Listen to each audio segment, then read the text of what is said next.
Hey, tonight we are going somewhere that feels simultaneously very far away and, in certain quiet moments, surprisingly close. Ancient Athens, the city of marble and olives and salt air and philosophy, a place most of us think we know because we learnt its names in school. Socrates, Plato, democracy, the Parthenon glowing white on its hill above the city, and all of that is real, more or less. Those things existed, but tonight we are not going to the textbook version of Athens. We are going somewhere more interesting than that. We are going to the version that nobody drew on pottery quite as carefully, the version that history spent a very long time overlooking. We are going into the houses, into the quiet rooms behind the public face of the city, into the daily lives of the women who lived there. Here is the thing that stopped me cold when I first encountered it. Athenian women in the classical period, roughly 400 years before the Common Era, used a mixture of white lead paste called psimythion on their faces every single morning, believing it would give them the pale, luminous complexion that their society prized above nearly everything else. They knew it sometimes made women sick. They knew some women who used it heavily eventually lost their hair or developed tremors in their hands. They used it anyway because the pressure to appear a certain way was that powerful, because the standard was that unforgiving, and because the alternative, appearing in the world with your natural skin tone, untended and unimproved, was simply not a real option for a woman who wanted to be respected. I find myself thinking about that every time I reach for something on my own bathroom shelf. Before we go further, I always love hearing from people who are listening to this. Where are you right now, tonight? What does the room look like around you? Is there rain or quiet, or just the particular stillness that comes very late at night? Leave me a comment and tell me. I genuinely want to know. Now, let us go to Athens. Picture this. It is somewhere around 430 years before the Common Era.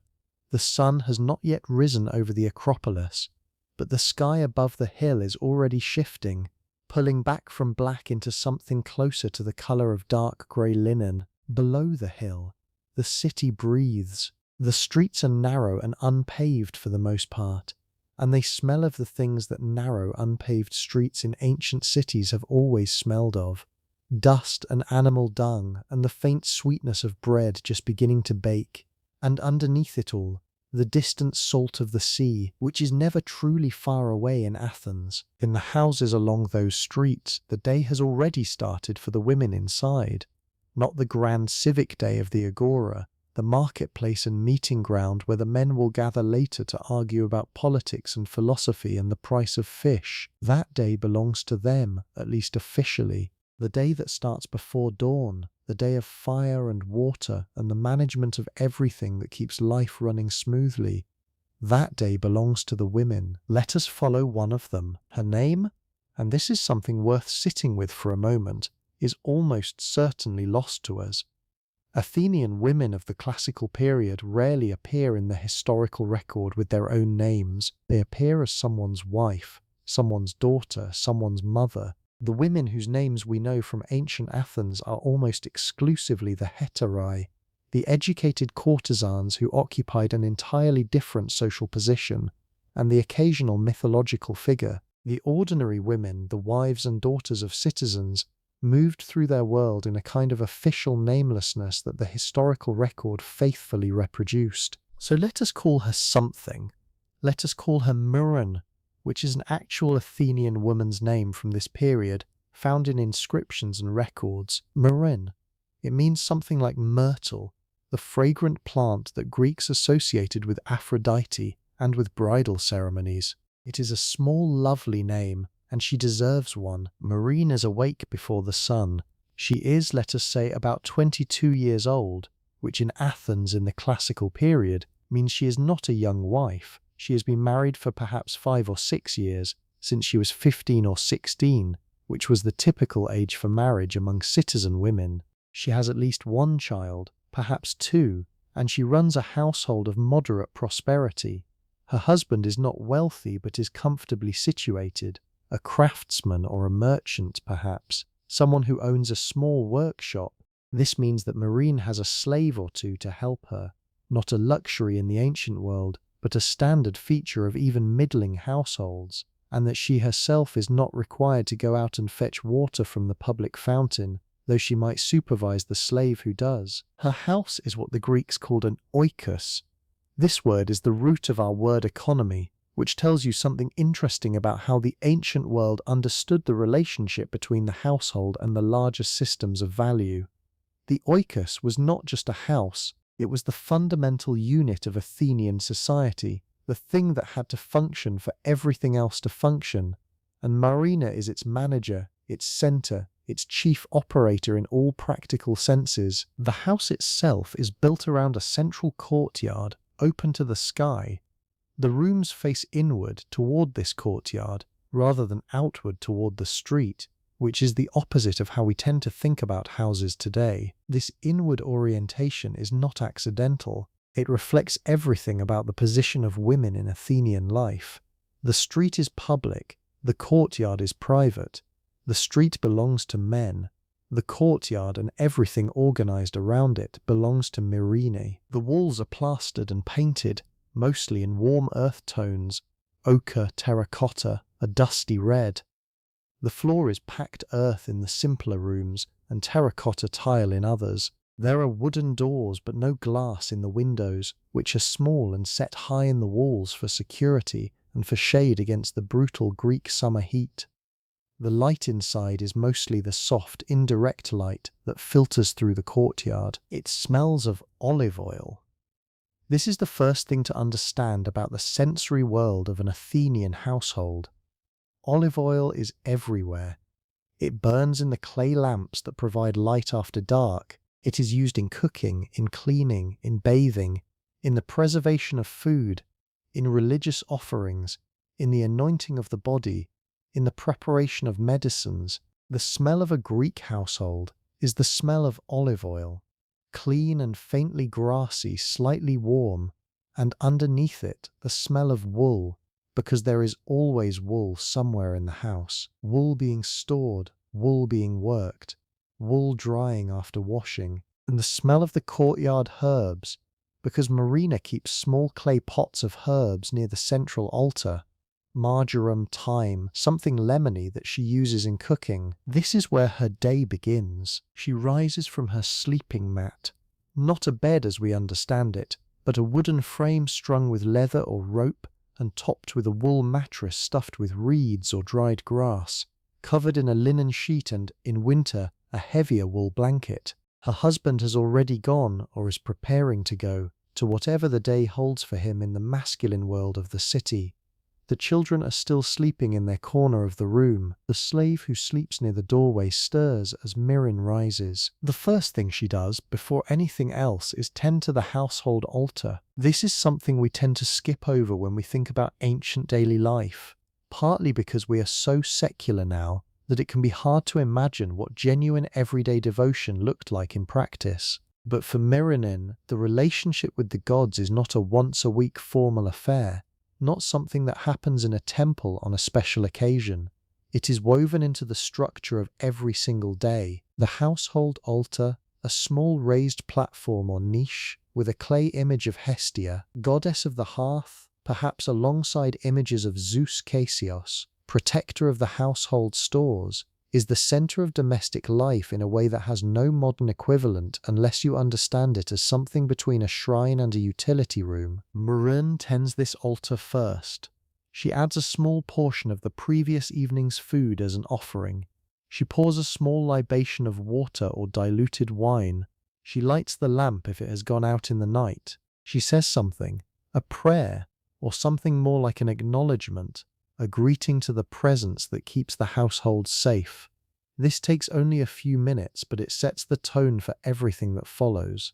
The day is given shape by this act of beginning. Then she goes to see about the water. Water in classical Athens is a complicated thing. The city does have some public fountains fed by a piped system, a genuine engineering achievement for the period, but the water is only available at certain hours and it runs out, and there are always more households than easy access. For many women, especially in the earlier centuries of Athenian life, The daily trip to the fountain with a large ceramic hydria, a water-carrying vessel with 2 horizontal handles and 1 vertical, was a non-negotiable feature of the morning. By the classical period, wealthier households had slaves who did this, and Myrine is fortunate enough to be in this category. Her slave girl, young, probably also Greek but from a region that Athenian law considered acceptable to enslave, possibly Thracian, possibly from the islands, goes with the hydria before the streets get busy. Myrine watches her go from the doorway, notes the quality of the light, judges the temperature. It will be warm today. It is almost always warm in Athens except in the short months of winter, and even then the cold is nothing like the cold of the northern Greek cities. She goes back inside and turns her attention to food. Breakfast in ancient Athens is what scholars call akratismos. Akratismos, a first meal that is genuinely modest by any standard. Bread dipped in unmixed wine or in olive oil. Sometimes olives, which are everywhere and cheap. Sometimes dried figs, which keep well and are sweet and filling. This is not a culinary event. It is fuel, taken quickly and practically.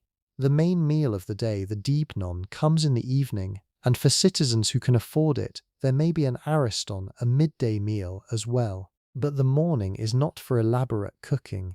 It is for everything else, and there is always everything else. The Athenian household that Myrine runs is not, by modern standards, a simple operation. Think for a moment about what it actually requires. Every piece of fabric the family wears is produced in this house or purchased and then worked in this house. The wool has to be cleaned, combed, spun into thread, woven on the loom, cut and sewn. The loom, the upright warp-weighted loom that is perhaps the most constant piece of furniture in any Greek household, stands against one wall of the women's quarters, and it is in a very real sense never finished. There is always cloth on it, always thread waiting to be fed, always a new garment in progress. Weaving is not a hobby, it is a full-time industrial occupation that happens to take place in a domestic setting, and Myrine is responsible for it. Food has to be produced, preserved, and managed. The household stores, grain, dried legumes, dried fish, salt, olive oil in large storage vessels, wine, have to be inventoried and carefully rationed. Running out of something because you failed to plan properly is not a minor inconvenience. It is a failure that ripples through everything. Myrine knows approximately how long her current stock of grain will last, and she knows when the next purchase needs to happen, and she knows what they can and cannot afford this month. This is the economics from which our word economy comes, the knowledge of the house, the management of everything the household contains and requires. She has slaves helping her with the physical labor, but she is the one who knows.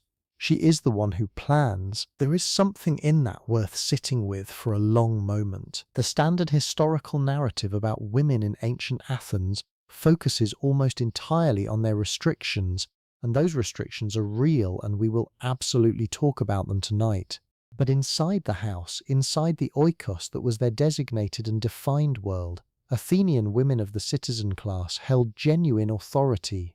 They were not passive residents of a space controlled by someone else. They were the managers of a complex domestic economy, and that management required real knowledge, real planning, and real skill. The Greek word for this was oikonomia, the management of the household, and it was understood as a legitimate and serious form of expertise. Xenophon, the philosopher and historian who was a student of Socrates, wrote a dialogue called the Oikonomikos, the householder, sometime in the early 4th century. In it, a man named Ischomachus describes how he trained his 14-year-old bride to manage his household, and his description is honestly remarkable. He is not condescending about it. He treats the management of the household as a skill equivalent to the management of a military campaign or a commercial enterprise, just organized toward different ends. He tells her how to inventory the stores, how to train the household slaves, how to organize the physical space of the house so that everything is in its proper place and can be found quickly. He tells her that she is the guardian of everything that comes into the house, and that this guardianship is a position of real responsibility. Now, we can look at this and note correctly that this is still a man teaching a 14-year-old girl to run a house that will never legally be hers, within a society where she cannot vote, cannot own property in her own name, cannot represent herself in court. All of that is true. But we can also look at it and see that the Athenians themselves understood domestic management as a genuine form of expertise, not as a lesser thing that happened by itself while the real work occurred elsewhere. Myrrhine knows this about herself, even if the city does not entirely know it about her. Let us go back to her morning. After the altar and the food and the first dispatching of tasks to the household slaves, Myrrhine turns to herself. This is the part that tends to get left out of the historical accounts, which is part of why I wanted to spend real time on it tonight. The personal care routines of Athenian women were elaborate, carefully considered, deeply embedded in their sense of self and social standing, and in some respects genuinely sophisticated, and in other respects they were the same terrifying mix of effective and dangerous that we have seen in other eras, other places, other women trying to meet impossible standards with whatever materials were available. Let us start with the skin. The ideal of female beauty in classical Athens was, in its broad outlines, quite specific. Pale skin was the primary marker of feminine respectability. This seems counterintuitive in a culture we associate with sunny Mediterranean warmth, but it makes sense when you understand the social logic. Pale skin was skin that had not been exposed to sun, which meant skin belonging to a woman who spent her time indoors, in the protected space of the oikos, rather than out in the world working in the fields or carrying things in the marketplace. Paleness was a sign of status, of the kind of life a proper woman was supposed to be living. Women who worked outside had dark skin. Women who stayed inside appropriately had light skin. The cosmetic ideal encoded the social expectation. Myrrhine's skincare routine begins with something that would be immediately recognizable to anyone who has spent time in a modern apothecary. She washes her face with a cloth dampened in water, sometimes with a mild cleansing preparation, sometimes just water if the cloth is clean and soft. Then she applies a moisturizing base. The Greeks had several preparations for this, most of them based on olive oil, naturally olive oil again, combined with other ingredients. There was a preparation called stimma that used oak gall and dried flowers. There were preparations based on white lead, which bring us to the psimythion I mentioned at the beginning, and there were preparations that were genuinely benign by any standard. Olive oil infused with rose petals, which is still a lovely thing to put on your face, rose water as a toner, honey as a treatment for irritated or dry skin, beeswax mixed with olive oil as a thick protective balm. The benign preparations worked well. Greek women understood empirically, through long observation and experiment passed down through generations of women, that oil preserved and softened skin, that honey had healing properties, that certain plants had soothing or brightening effects. They did not understand the chemistry behind these things, but they understood the results, and the results in these cases were real. The psimythion, the white lead paste, is something else entirely. It was made by exposing lead to the vapor of vinegar over a period of days or weeks, which created a white crust on the surface of the metal. This crust was scraped off, ground fine, and mixed with water or oil to make a smooth paste. Applied to the skin, it gave a flawless, luminous white finish. It covered blemishes and redness and unevenness completely. It was, in cosmetic terms, extraordinary, and it was slowly poisoning the women who used it. Lead accumulates in the body. It does not leave. It builds up in the bones and the organs and the brain, and as it accumulates, it produces a constellation of symptoms: fatigue, joint pain, trembling hands, headaches, deteriorating vision, increasing confusion. Heavy use over many years could cause serious neurological damage. The women of antiquity who used psimythion daily their entire adult lives were exposing themselves to a slow cumulative poisoning that they might not recognize as poisoning because it developed so gradually, and because the symptoms were things that could be attributed to aging, to the general frailty expected of women, to 100 other causes. They knew it sometimes made people sick. This knowledge circulated. There were Greek physicians who warned against it. The physician Dioscorides, writing somewhat later, noted the toxic effects of lead preparations, but the pressure to use it was enormous, and the results were so reliably beautiful, and the sickness was gradual and ambiguous enough that many women simply continued. You already know this story. It is the same story as the arsenic wafers of the Victorian era and the radium creams of the 1920s and the mercury-based skin lighteners that are still being sold in parts of the world today. The specific poison changes. The logic underneath it does not. Mirren, our Mirren, uses psimythion on mornings when she expects to be seen by visitors or when she is preparing to attend a religious festival. On ordinary days, she uses the gentler preparations. She is, in this regard, one of the more careful women she knows. For the eyes. And this is where the Athenian morning routine becomes genuinely interesting. There was kohl, or rather, there were several preparations that functioned like kohl, made from ground antimony sulfide or charred almond shells, or soot mixed with oil or fat, applied to the inner rim of the eye with a small stick of bronze or wood. It darkened the eyes, made them appear larger, created the deep, defined look that we can see in every idealized female portrait from the period, every red figure vase painting, every terracotta figurine. The Greek ideal of feminine beauty included, very specifically, large dark eyes heavily defined at the rim. The women in the paintings are not just naturally dark-eyed, they are the product of the beauty ritual that Marine is performing right now at her polished bronze mirror. The mirror is worth a moment. There is no glass, there is no silvered glass.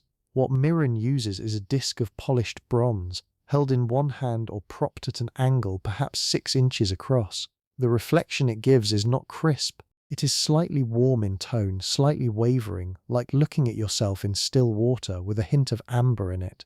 You can see your features, you can see your eyes, you can see the effect of what you are applying well enough to work with, but it is not the brutal clarity of a modern magnifying mirror. In some ways, this is perhaps a mercy. She applies the kohl carefully, working at the inner rim of the lower lid, pulling the line outward slightly toward the temple in the style that is considered beautiful and appropriate. She blends the edges with a fingertip. She steps back from the mirror, or rather, she tilts it to catch a better angle, and looks at herself.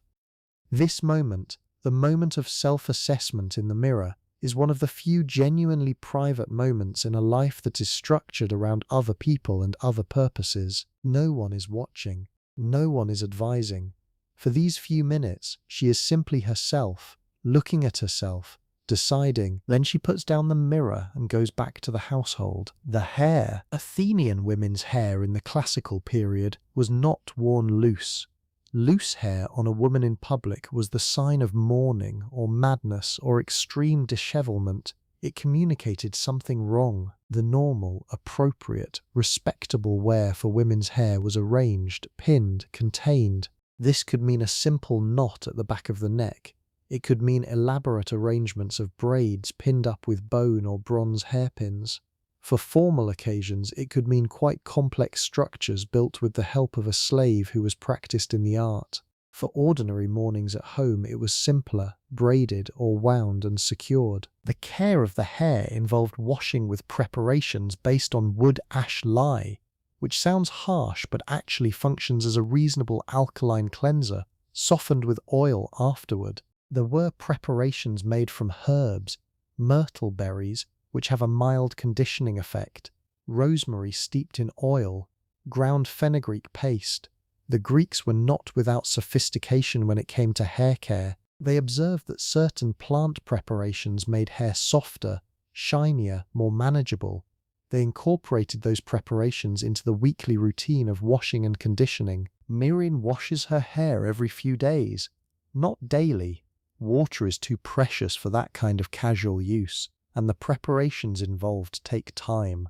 On washing days, she loosens her hair over a basin and works through it with a wooden comb first, then applies the cleansing preparation, works it through to the roots, rinses with clean water poured from the hydria, then oil combed through the length while the hair is still damp. Then she sits in the courtyard while it dries in the morning light if the weather permits, or near the hearth if it does not, and her slave combs it through slowly, carefully, pulling the comb from root to end in long strokes that are as soothing as they are practical. This is one of the things I keep coming back to when I think about these women and their routines. The daily care of hair and skin and body in a household setting where there is another person helping you, where there is warmth and quiet and the smell of herbs and oil. This is not nothing. This is not just maintenance. This is a kind of intimate tending that is part of the texture of daily life, and it has a quality of comfort and attention that is genuinely worth acknowledging. After her own preparations, Marina's attention turns fully to the household. And this is where the morning really begins in earnest. The Athenian house is divided, at least in theory, into gendered zones. The gyneconitis, the women's quarters, sometimes literally translated as the gymnasium, occupies part of the house, often the upper floor or the rear portion. This is where the women of the household sleep, where the looms live, where the children spend most of their time when they are young. The andron, the men's room, the dining room where men host their symposia, their formal dinner parties, is a different space, equipped for a different function. On an ordinary day, the boundary between these spaces is practical rather than absolute. Myron moves through her whole house. She is its manager. She goes where the work takes her. The work this morning involves several things running in parallel. There is the loom. This is probably the most constant feature of Marine's working days, the thing she returns to most regularly throughout the day when other tasks are managed. The loom stands upright against the wall, perhaps 6 feet tall, strung with the warp threads that hang weighted at the bottom with small clay or stone weights. You can still find these loom weights at archaeological sites across Greece, small terracotta discs with holes drilled through them, modest and unglamorous. The weft threads pass horizontally through the warp, building the cloth row by patient row. It is slow, repetitive, meditative work in the best moments, and tedious, physically demanding work when your shoulders ache or the wool is coarse or the thread keeps breaking. Athenian women wove virtually all of the cloth used in their households. The chiton, the simple rectangular garment that forms the basic dress worn by both men and women, is woven on a loom like this. The peplos, the heavier woolen garment worn by women, pinned at the shoulders and belted at the waist, comes from this loom. The cloth for household linens, the cloth for wrapping the dead, the cloth offered to the gods at religious festivals, all of it produced by the women of the household, on this loom, in this room. The Parthenon frieze, that magnificent carved band that once ran around the exterior of the great temple on the Acropolis, depicts, among the many scenes of mythological and civic life, the Panathenaic festival procession, which culminated in the presentation of a new peplos to the ancient wooden cult statue of Athena.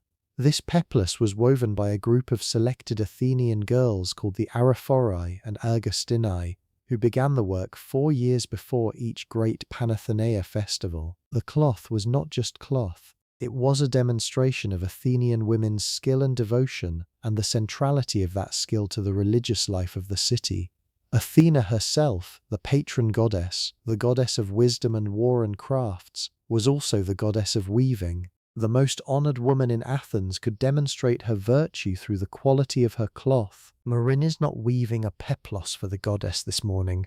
She is weaving a new chiton for her husband, a practical piece of cloth in undyed natural wool, because the one he has been wearing is wearing thin at the shoulders. But she knows that this work, this daily work of her hands at the loom, is connected to something larger. She has been told this since she was a small girl, learning to weave at her own mother's side. This is what women do. This is what good women do. This is how Athena herself is honored. There is something both beautiful and uncomfortable about that framing, and I think it is worth sitting with the discomfort for a moment rather than rushing past it. The domestication of women's labor, the way that necessary work was framed as virtue rather than as labor that entitled you to something in return, is a thread, pun acknowledged and regretted, that runs through a very long stretch of human history. Mirren's weaving keeps the household clothed and contributes real economic value. The fact that it was coded as piety rather than as work, the fact that it earned her spiritual credit rather than a seat in the assembly, is one of the specific characteristics of her world that we can see clearly from outside it. She picks up the shuttle and feeds the thread through the warp. Now, while the weaving is going on, and while the slave is grinding grain for the midday ariston in the courtyard, and while the children begin to wake and need to be seen to, let us talk about what Mirren's world actually looks like beyond the walls of this house, because the relationship between an Athenian woman's interior world and the larger city is one of the most interesting and debated questions in all of ancient history. The standard version, the one you find in most textbooks, is that citizen women of classical Athens were essentially confined to the house. They went out only for religious festivals, for funerals, and perhaps occasionally to visit female relatives. Their lives were indoors. The street was not their world. The agora, the magnificent open marketplace and civic centre where Athenian democracy actually happened, where philosophers argued and merchants sold and citizens voted, that was not their space. This is mostly true, with important qualifications, and the qualifications matter. The most important qualification is religious life. Greek women had genuine, important, non-negotiable religious roles that took them out of the house on a regular basis. The Thesmophoria was a major religious festival held every autumn, restricted entirely to citizen women, no men allowed, not even male slaves, in which women gathered for 3 days to perform rites associated with Demeter and the fertility of the earth. This festival was not a small, marginal thing. It was one of the most important religious events in the Athenian calendar, and it was run entirely by women for women, with no male participation or oversight. Other festivals similarly involved women in essential ritual roles. The Arrephoria involved young girls who lived on the Acropolis for a period and performed secret rites. The Panathenaia involved women in the procession and the presentation of the peplos. The mourning and funeral rites that were so central to Greek religious life required women's participation specifically and indispensably. Let me stay on the Thesmophoria a little longer because I think it is one of the most genuinely fascinating and underappreciated aspects of ancient Athenian women's lives. The festival lasted 3 days, held in the month of Pianopsion, which corresponds roughly to our October or November. On the first day, women processed to the site of the celebration, in Athens often a hilltop sanctuary of Demeter, carrying their provisions and their ritual objects. They were accompanied by other women only. They camped out. They slept on the ground or on simple pallets of willow branches, which had a folk association with chastity. They were away from their households for the duration of the festival. Their husbands were responsible for the domestic management in their absence. This was, by any measure, a significant reversal of the normal order. The rites themselves are only partially known to us because they were secret, the kind of religious secret that seems genuinely to have been kept in antiquity, in the way that the Eleusinian mysteries were kept. What we know comes from oblique references in Aristophanes, in Plutarch, in a few later commentators. There was a ritual involving pigs. Piglets had previously been thrown into underground pits, where they rotted, and during the Thesmophoria women descended into these pits to retrieve the decayed remains, which were mixed with seed grain and believed to improve the fertility of the next year's crop. There was fasting on the second day. There were cult objects related to fertility that were carried in secret containers and not described in public accounts. There was communal eating and celebration on the third day. What is remarkable about this festival, what I think deserves more attention than it usually gets, is what it represents socially. For 3 days, the women of Athens organized themselves as a separate community with their own governance structure. Festival officials called archousai were elected by the participants to manage the proceedings. Women collected dues from their husbands to fund the festival and managed those funds themselves. The ritual space was entirely female, and the female community was, for those 3 days, complete and self-governing. This is not the picture of total subjugation and passivity that the textbook account of Athenian women often implies. This is something more complicated and more interesting, a society that systematically excluded women from civic life while simultaneously creating a space, a sacred, legally protected space, in which women organized, governed, performed rituals, and exercised collective authority that no man could legally interrupt. Women also played priestess roles that carried genuine social weight. The priestess of Athena Polias, the ancient cult of Athena on the Acropolis, was one of the most prestigious religious positions in Athens. It was held by a woman from a specific aristocratic family, and it came with real authority. The ability to pronounce on ritual matters, to receive state funds for the upkeep of the cult, to be consulted on questions of divine will and proper practice. The priestess was not decorative. She was functional. The Pythia at Delphi, the oracle, was a woman, the most consulted, most politically significant religious authority in the Greek world, was by definition and by divine requirement female. City-states sent delegations to Delphi before declaring wars, founding colonies, making major civic decisions. The pronouncements of the Pythia filtered through the male priests who served as her interpreters, shaped the course of Greek history in ways that are still debated, and the oracle herself was a woman from the local Delphic community, not noble, not specially educated, but chosen for her capacity to receive the divine voice. I am not making an argument that the Pythia's role represents female empowerment in any modern sense. The institution was thoroughly embedded in a patriarchal system that used and interpreted her voice. But I am noting that the ancient Greeks, who excluded women from most civic life, simultaneously built their most important divinatory institution around the idea that access to divine knowledge was specifically, necessarily, uniquely available through a woman's body and voice. These two things coexisted. The contradiction was not resolved. It was simply lived with. What this means is that the picture of the absolutely confined Athenian woman is not quite accurate. She moved through the city. She participated in its religious life in ways that were, by any measure, significant. What she did not do was participate in its political life, its civic life, its philosophical life, or its commercial life, in any formal or acknowledged way. And there is another qualification that is important: class.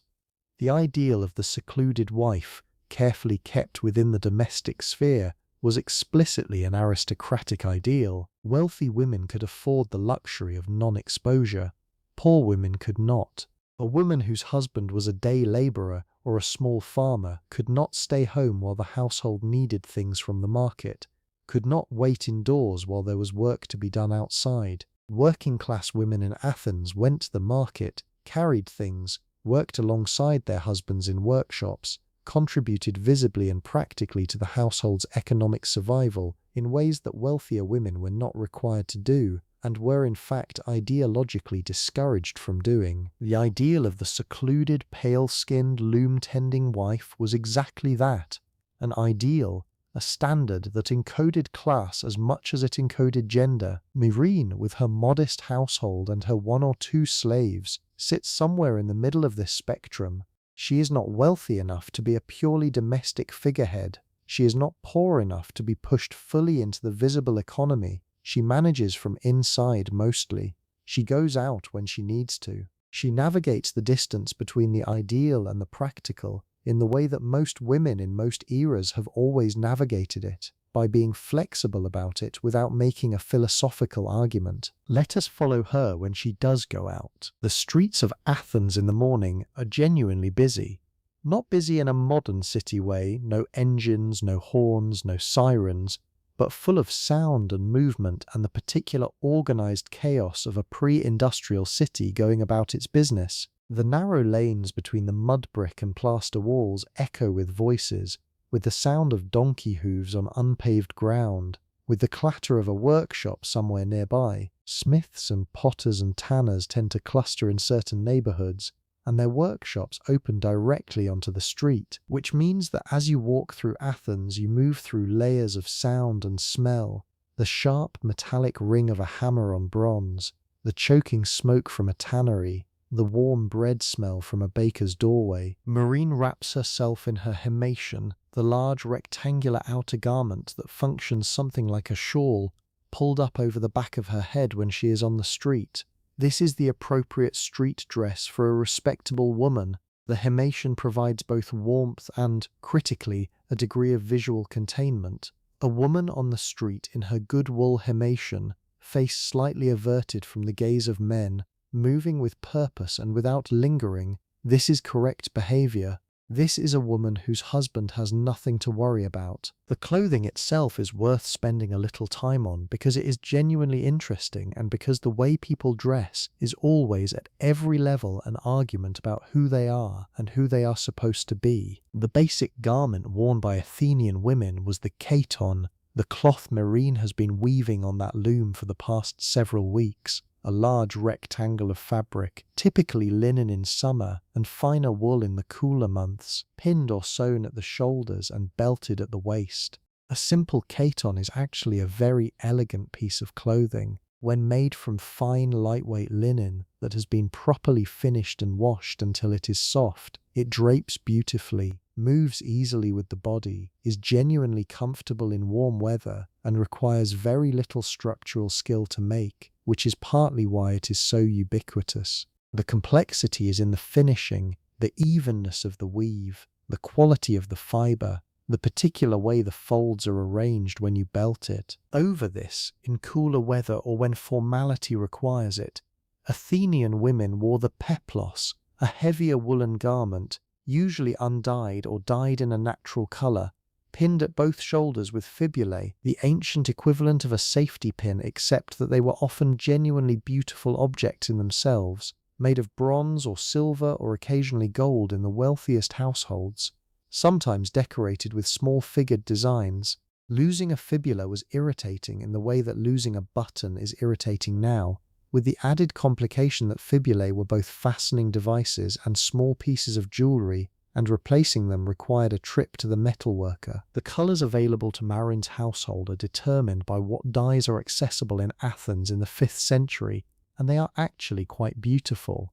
The natural, undyed wool ranges from creamy white to warm grey-brown depending on the sheep. Weld and reseda plants produce a clear yellow. Woad, though less prevalent in Greece than in northern Europe, gives blues.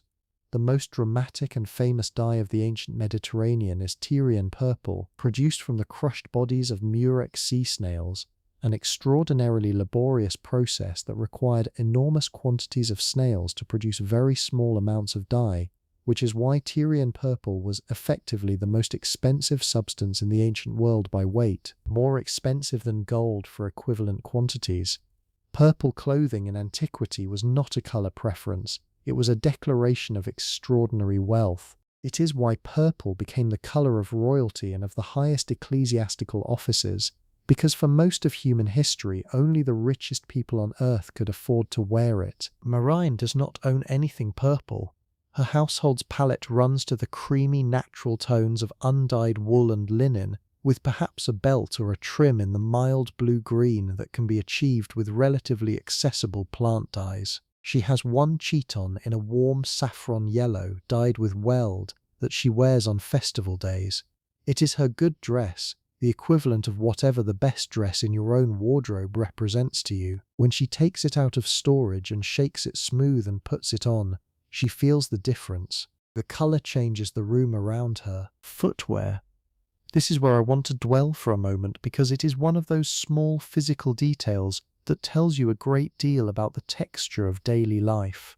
The basic outdoor shoe was the sandal, a leather sole strapped to the foot with cords or thin leather strips that wrapped around the ankle or further up the leg depending on the style. In the house, many people went barefoot or in light, soft shoes made of undyed leather. The street sandals were frequently sold with the same tanned leather used for most goods, durable, practical, comfortable once broken in, and repaired regularly by the cobblers who had their stalls in the market. Walking on the unpaved streets of Athens in sandals is a different physical experience than walking on paved surfaces in enclosed shoes. The ground comes up through the sole of the foot in a way that is both more informative and more demanding than modern footwear typically allows. You feel the temperature of the ground. You feel the texture, the small rocks, the softer patches of dust, the occasional damp area near a fountain or a water trough. Your feet develop calluses that serve as natural protection. The whole body posture adjusts slightly to the feedback coming up through the feet. This is a different way of being in relationship with the ground, with the surfaces of the city, with the physical world underfoot. The concern about women's visibility in public space was, in the ancient world, fundamentally a concern about sexual reputation. A woman whose movements were unknown, whose encounters with men could not be monitored, whose time was not accounted for. This was a woman whose fidelity could not be guaranteed, which meant her husband could not be certain that his children were his, which meant the entire inheritance structure of Athenian citizenship was in jeopardy. This sounds clinical and cold when I put it that way, and the experience of it was probably not clinical and cold at all. It was probably just the texture of daily life, the normal shape of how things worked. But underneath it, underneath the etiquette of the modest hymation and the averted eyes, was this. A woman's body was the vessel of legitimate inheritance, and the city had a profound structural interest in controlling it. Marine does not think about it in those terms. She pulls her hymation up and goes to the market. The agora is not somewhere she should be, if she is a proper citizen wife, but there are smaller neighborhood markets, and there are vendors who come to the residential quarters. She may stop at a stall near her house where a woman sells vegetables from her own small garden, figs, onions, garlic, herbs. She exchanges a few words. The women who work in the market, who sell food and cloth and small domestic goods, are not citizen women in the idealized sense. They are poorer women, freed slaves, the widows and daughters of non-citizen artisans who have to earn their keep however they can. Mirren is cordial with them, but conscious of the social distance. She buys what she needs, pays, returns home. What she is buying, and what the household diet actually looked like, is worth spending some time on. The Athenian diet of the classical period was, by the standards of later European history, simple. The foundation was grain, most often barley because wheat was more expensive and had to be imported. While barley grew well in Attica's thin, stony soil, barley was made into a flat bread, a porridge called marza, and various preparations that occupied the space between what we would call bread and what we would call a kind of thick grain cake. The grain was ground in the household on a stone saddle quern or the newer rotary quern, slow, heavy work usually done by slaves, and cooked over the hearth or baked in clay ovens. Alongside the grain, legumes, lentils, beans, chickpeas. These were the everyday protein, cheap, filling, storable. They appeared at most meals in some form. A lentil soup with garlic and a little olive oil is actually an extremely nutritious and reasonably delicious thing to eat, and it was what most Athenians ate most of the time. Olives pickled or pressed for oil. Cheese made from sheep or goat milk. The cattle population of Attica was not large enough to make cow's milk cheese a common thing, though it existed. Figs, fresh in season and dried for storage year-round. Grapes in season, and the wine made from them, which was almost always diluted with water before drinking. Undiluted wine was considered barbaric, the province of Scythians and other peoples who did not know how to conduct themselves properly. Greeks mixed their wine 2 parts water to 1 part wine, or sometimes 3 to 1, in a large vessel called a crater at the beginning of a meal. Fish. This is important. Athens is close enough to the sea that fish was a significant and relatively affordable part of the diet. Dried fish, salted fish, fresh fish from the market when available. The fish sellers in the agora were known for being aggressively unpleasant. There are Athenian comedy references to the rudeness of fishmongers that suggest the stereotype was well established. But the fish was good and cheap, and it made the daily grain and legume diet considerably more interesting. Meat was less common, not rare. Animal sacrifice was a regular feature of religious life. and the meat of sacrificed animals was distributed and eaten, but not a daily feature of the ordinary household table. At festivals, when animals were sacrificed at the public altars, the meat was distributed among the citizens and their households, which meant that the rhythm of meat-eating was tied to the religious calendar in a very direct way. You ate well at festivals. On ordinary days you ate grain and legumes and fish and vegetables and olives. Marine cooks over an open hearth set in the centre of the main room, or in a clay brazier that can be moved. There are no chimneys in the modern sense. The smoke finds its way out through the small high windows and through the opening in the roof above the courtyard, which means that the interior of an Athenian house in winter, when the hearth is lit for warmth as well as cooking, is probably smokier than we would find comfortable. The eyes adjust, the nose adjusts. It is, as with so many things, simply what daily life smells like. She cooks the lentils with garlic and a bit of dried herb. She sets the flat barley bread to bake on a hot stone near the coals. She slices the cheese.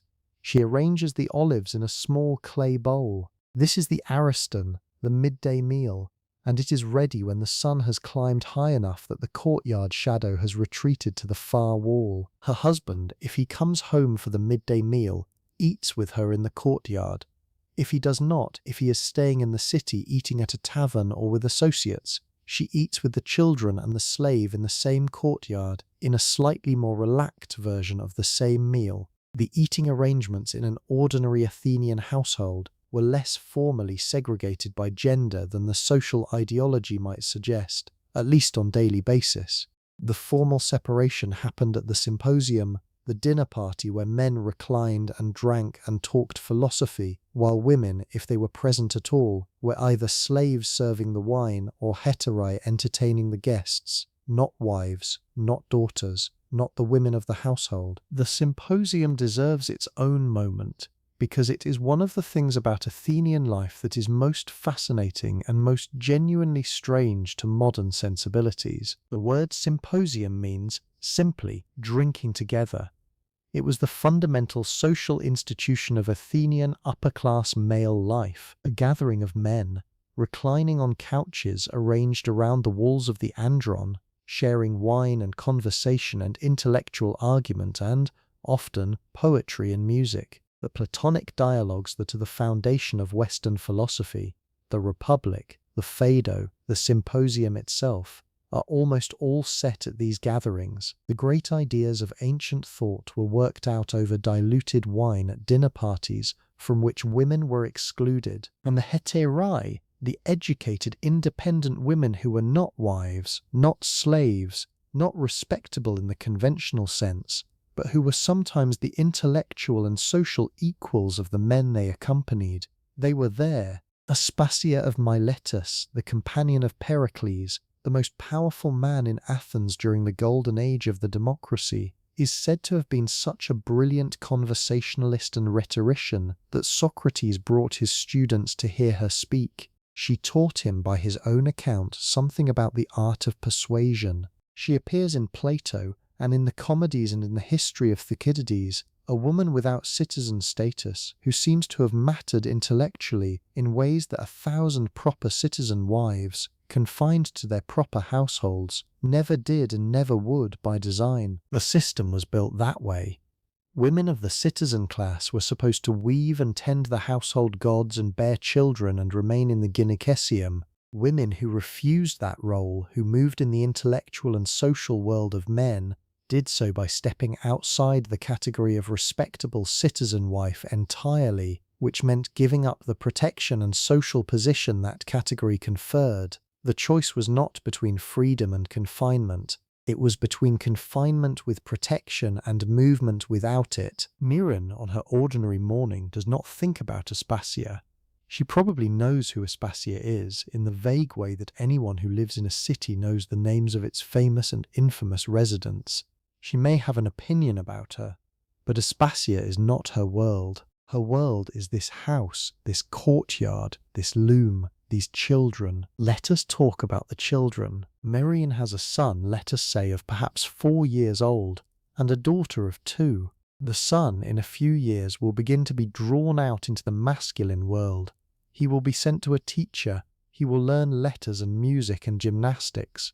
He will spend increasing amounts of time in the company of other males. But for now, he is still in the gynecium, still part of the female domestic world, still Miriam's to raise and manage and form. The daughter will remain in this world much longer. Her education will happen here, in the house, taught by her mother. She will learn to weave. She will learn to cook.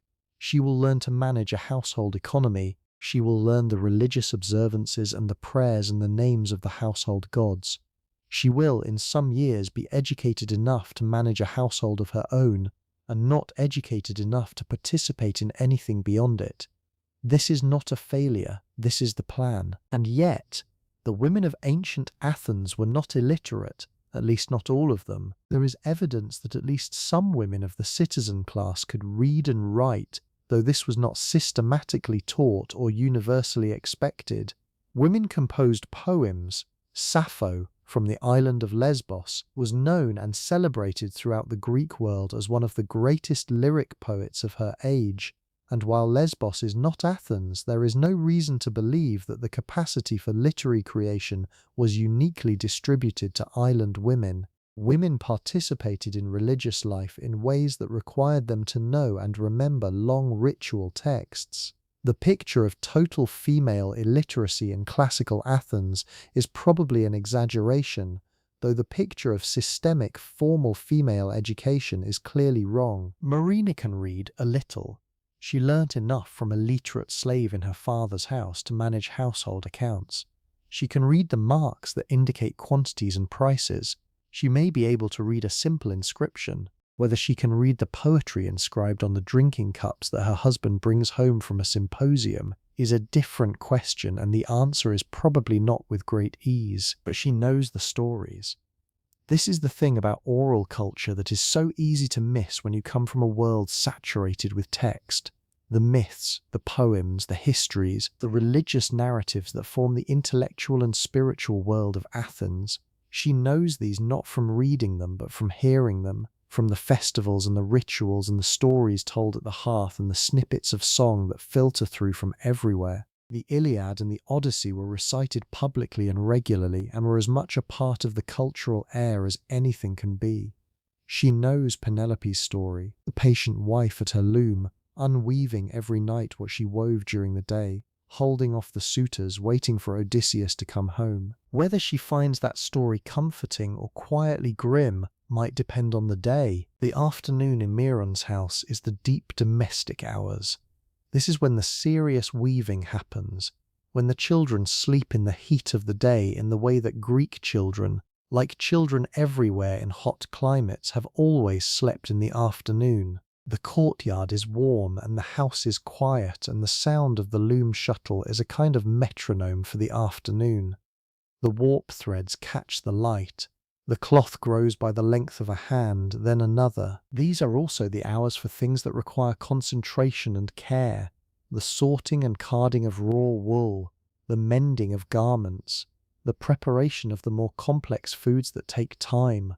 Myrrhine, or her slave, under her direction, might spend part of the afternoon preparing dried herbs and grinding spices for evening use, or measuring out the grain for tomorrow's bread, or working through the household accounts in whatever form they took, clay tokens or scratched notations, or simply a very careful memory. The household accounts. This is another thing I find myself genuinely fascinated by, and I want to pause on it for a moment. We have very little direct evidence for how ordinary Athenian women managed the household economy in practice. What we have are the theoretical accounts, Xenophon's description, other philosophical texts, and the occasional legal record when something went wrong, and the material evidence of the objects themselves, the storage vessels and the measuring cups and the little bronze weights found at archaeological sites. But the actual practice, the day-to-day decisions that constituted oikonomia in action, is largely invisible to us because it was so unremarkable to the people doing it that they saw no reason to record it. This is one of history's most persistent silences.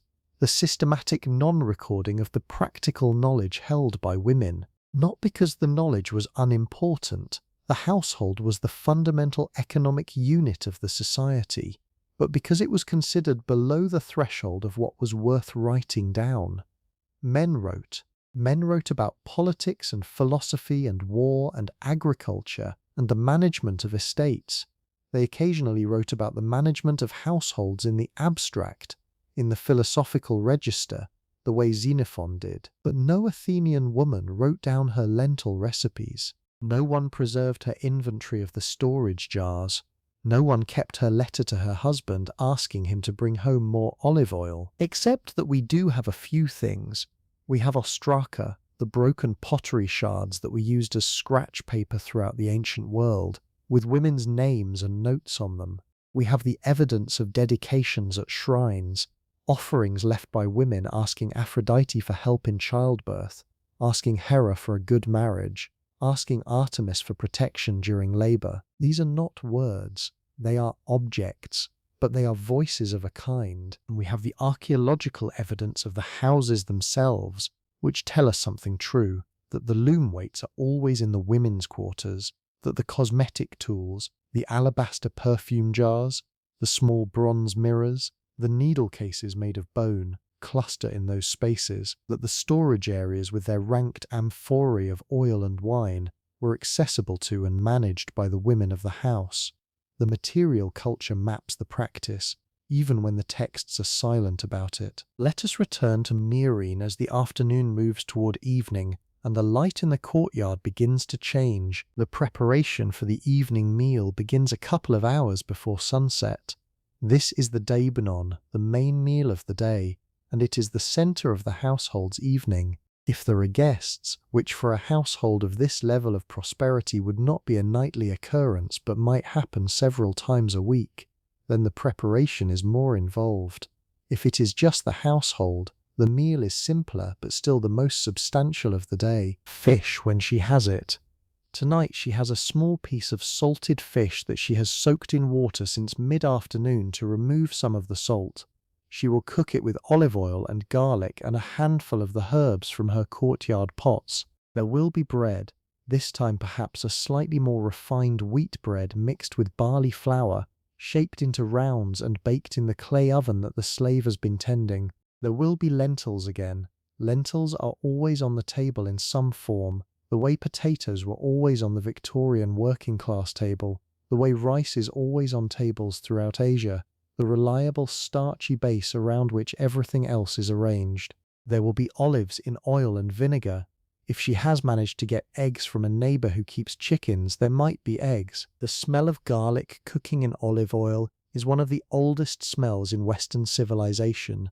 It is a smell that has been rising from Athenian households continuously, without meaningful interruption, for nearly 3,000 years. There is something that I find quietly extraordinary about that continuity, the fact that I can describe a smell to you that Myrine knew in her courtyard, that her grandmother knew, that goes back in an unbroken line to before this city was this city. Cooking is women's work in the household setting. In the professional setting, at the sacrifices and the festivals and the large public meals, cooking was men's work.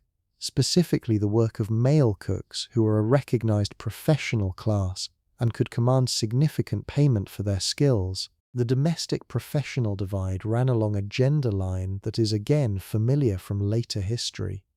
The cook who cooked for money was male. The cook who cooked for love and duty was female. What changed between these two categories was not the cooking, it was the compensation. The children eat early before the main meal. Marina nurses the younger one. She is still nursing it too, which was the typical practice in antiquity, extended nursing being understood to have some contraceptive effect, which was practical in a world without reliable birth control. The older child eats his bread and olives at the small table in the courtyard while the light is still good, chattering about whatever small thing has occupied his afternoon, while Marina listens with half her attention and keeps the rest on the fish beginning to sizzle in the pan. Her husband returns from wherever his day has taken him. There is a greeting, brief and practical in the manner of married people who have been living the same life together for years. He washes his hands and face at the basin in the courtyard. He eats. The meal is eaten mostly in the courtyard in the warm months, by lamplight when the sun has gone down, those small clay lamps with their olive oil flames casting a soft amber circle of light around the table. If there are guests, the division is more formal. The men eat in the andron and Myrrhine eats with the female household in the women's quarters. This is fine. She has her own conversation there, her own particular world. The slave who helps her cook eats the same food at a slightly different time, which is its own commentary on the social arrangements of the household. After the meal, the clearing and the washing, the clay vessels rinsed, the food stored, the hearth banked for the night. This is mechanical work, familiar, requiring little thought, which means it is a good time to let the mind wander if the mind wants to wander. What does Myrrhine think about in these evening hours? This is the question that history cannot answer, and that I find myself drawn to every time I think about ordinary women in the ancient world. We can reconstruct the facts of her life with reasonable confidence. What she ate, what she wore, what her house looked like, what the social rules governing her behaviour were. We cannot know what she thought about when the household work was done and the lamps were burning low. We cannot know whether she was content or restless, or somewhere in between, whether she experienced the boundaries of her world as natural and appropriate or as constraint, whether the beautiful religious life she participated in felt genuinely transcendent or was simply another obligation performed out of duty. What we know is that the evidence suggests both things were possible and that different women probably experienced their circumstances very differently. We know that some Athenian women found extraordinary agency within the system. There are records of women who managed significant economic affairs through male proxies, women who wielded real influence in their families and neighborhoods, women whose funeral orations praised not just their modesty and their woolworking, but their intelligence and their judgment. We know that the idealized picture of the passive, confined Athenian wife was an ideal, not a universal description, and that real women were, as real women always are, considerably more complicated than the ideal. The evening begins to soften. The children are put to bed. The slave settles near the doorway. The lamps burn down. Now comes the part of the day that I find most interesting, and that gets the least attention in most accounts of ancient Greek life: the nighttime preparations. What Myrrhine does with the hour before she sleeps, for herself, not for the household, because the personal care that began the day ends it as well, in a different key. She takes down her hair first. The bronze hairpins come out one by one and are placed carefully in a small flat basket that lives on the shelf near her sleeping mat. Losing hairpins was a real and irritating problem in a world where metal objects were not casually replaceable. She combs through the released hair with her wooden comb, slowly, working out the tangles from the day. Her hair is long. Nearly all women's hair was long in ancient Athens, and long hair was specifically associated with femininity and marriageability. Cutting a woman's hair was an act of mourning or punishment or shame. The length of her hair is itself a kind of argument about who she is. After the hair, the face. She removes the psimythion if she wore it today. This is done with olive oil, the same logic as the oil cleansing methods that are fashionable again now. 2,500 years later, oil dissolves oil, and the lead-based paste comes away with a soft cloth soaked in warm oil. She wipes her face, rinses with water from the basin, then the kohl from around her eyes, also dissolved with oil and wiped away carefully. Her face in the lamp's light, unmade, is a different face, more tired, more human, more hers. She applies a nighttime preparation to her skin. The recipe varies by season and household resource. In summer, it might be a simple fresh application of rose oil. In winter, something thicker, olive oil mixed with beeswax, perhaps with a little honey. The goal is the same as it has always been: to protect the skin overnight, to minimize the effects of the dry air and the wind and the bleaching effect of the Greek summer sun. She has been taught these preparations by her mother and by her mother's slave. and they are part of the chain of practical knowledge that passes between women across generations in the only way that such knowledge can travel when no one writes it down. This is another kind of oral tradition, parallel to the myths and the poetry and the religious chants. The tradition of the preparations, the recipes for skin and hair and body that move from mother to granddaughter, accumulating small adjustments as they go, reflecting the knowledge that oil heals and honey soothes and certain plants do specific things to the skin. This tradition is not in the library at Alexandria. It is not in any library. It lives in the hands and the memory of women, and it is real knowledge, as real as anything Socrates ever argued about in the marketplace. She smooths the preparation over her face and neck and hands. She braids her hair loosely for sleep. She says a short prayer to Hestia, whose small flame still burns in the household altar, and to Hypnos, god of sleep, asking for a quiet night. Then she lies down on her sleeping mat, pulls the wool blanket over herself, and begins the day's slow dissolution. Let us not quite let her sleep yet. Let us stay in this room for a little while longer, because there is more to understand about this world she inhabits. And some of the most interesting things about women's lives in ancient Athens are things that happen not in the daylight but in these border hours. Dreams were serious business in the ancient world, not as entertainment or as psychological material to be analyzed by a professional, but as genuine communication from the divine. Artemidorus of Daldis, writing in the 2nd century of the Common Era, and drawing on an older tradition, produced a 5-volume work called the Venera Critica, a systematic interpretation of dreams, which is not only the most complete dream manual from the ancient world, but a remarkable window into how people of antiquity understood the relationship between sleeping and waking consciousness. Dreams in the Greek understanding could be prophetic, or they could be symbolic and require interpretation, or they could be simple wish fulfillments, but they were never simply nothing. They were not merely the noise of an idle brain. They were the brain's engagement with realities that the waking mind could not always access. Myrrhine, if she dreams something disturbing, will tell someone about it in the morning. She may visit a temple where a priest or priestess is skilled in dream interpretation.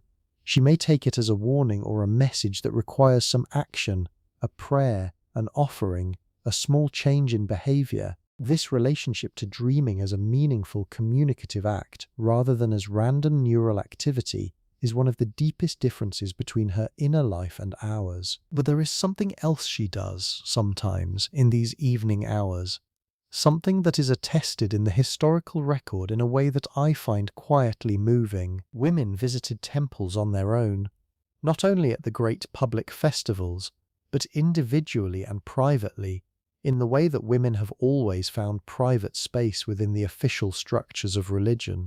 The sanctuaries of Aphrodite were accessible to women seeking help with marriage and fertility and love. The sanctuary of Demeter and Persephone at Eleusis, just outside Athens, was the site of the Eleusinian mysteries, the most important mystery cult in the ancient world, and women were initiated into those mysteries alongside men as full participants in religious experiences that were the closest thing the ancient world had to what we might call mystical encounter. We do not know what happened in the innermost chamber of the Eleusinian mysteries because the initiates took an oath of silence that, remarkably, seems to have been largely kept for hundreds of years. We know the general shape, a procession, a ritual, a vision or revelation of some kind, an experience that the initiates consistently described as transformative. Cicero, writing centuries after the fact, said that he understood from his initiation at Eleusis not only how to live but how to die. Pindar wrote of it as a journey to a place of understanding that could not be reached any other way. Myrrhine, if she has been initiated, carries this experience. It is hers in a way that almost nothing else in her public life is hers, a private, interior, individual encounter with something beyond the daily round of weaving and cooking and managing the household stores. She carries it the way people carry those interior experiences that resist simple description, the ones that do not translate well into conversation. the ones that live in the body as much as in the mind. I think about this when I think about the question of whether women in ancient Athens were content. The question is too simple, probably, but the existence of genuine religious experience available to women, transformative in the way that the testimonies describe, this is not nothing. This is not the account of a life entirely suppressed and denied. It is something more complicated than that. Let us go back to the house. Let us go back to Myrrhon's courtyard in the small hours of the night. The city is not entirely silent.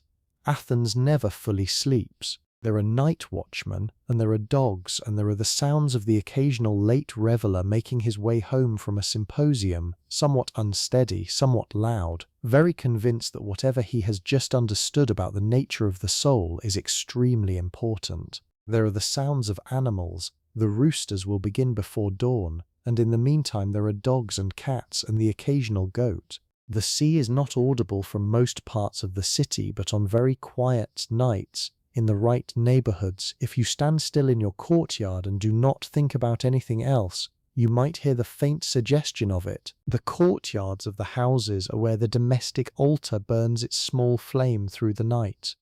The flame is both practical, navigation in a dark house, and sacred. Hestia's fire is not supposed to go out. If it goes out, it is an omen, a sign that the household's divine protection has been interrupted, and a new fire must be lit with ceremony and some anxiety. Keeping the flame is a task that falls to the women of the house, as the household's priestesses, its spiritual managers. The air in the courtyard at night smells different than in the day. The herbs give off their scent more freely in the cooler air, particularly the thyme and the marjoram. The olive oil in the lamp has a clean, almost nutty smell as it burns. The wool that has been drying on the loom frame all day has finished drying and now just smells like wool. That warm, slightly animal smell that is inseparable from the domestic life of any pre-modern household that spins and weaves. Myrrhon's sleeping mat is comfortable enough. Comfortable enough is a relative thing in any era. By the standards of her time and place, she sleeps well. The wool mattress is adequately soft, the linen sheet clean, the wool blanket warm against the spring night chill that still descends after dark.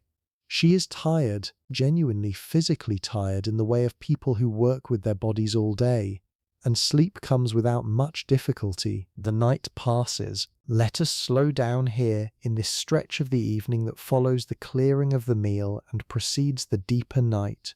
This is the hour that belongs to neither one thing nor another, and I think it is one of the most interesting hours in Myrrhone's day precisely because of that betweenness. The lamps are burning, those small clay saucers with their wicks floating in olive oil, casting a light that is warm and unsteady and intimate in ways that electric light simply is not. You have probably noticed this if you have ever eaten dinner by candlelight in a power outage.